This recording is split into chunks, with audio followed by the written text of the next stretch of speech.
a failli me bouffer. Faut dire votre frère, il a failli me bouffer.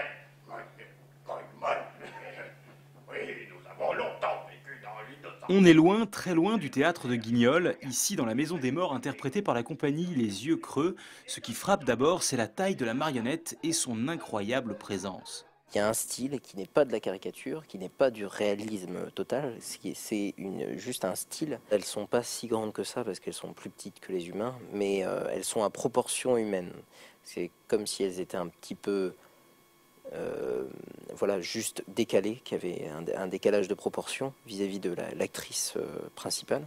Toute la pièce tourne autour d'elle sans que rien ne la touche réellement. Que du coup la marionnette permet de donner des présences très fortes. Pour donner vie à ces marionnettes faites de mousse et de latex, il faut s'échauffer, c'est impératif. Les muscles, mais aussi la voix, les manipulateurs sont avant tout des comédiens. Figurez-vous que j'avais cru qu'elle avait chié sur la photo de son frère.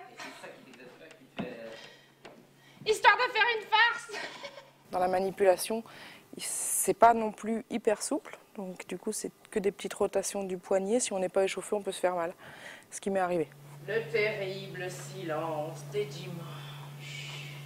Elle a une poignée qui permet d'aider à la soutenir et de faire de légers déplacements. Et donc il y a une poignée qui est intégrée au bras et qui permet de tourner et de regarder l'heure. Pendant 1h30, les deux marionnettistes actionnent et prêtent leur voix aux 22 personnages que compte cette pièce. Une composition de faits divers, un univers noir et tragique réservé aux plus de 16 ans.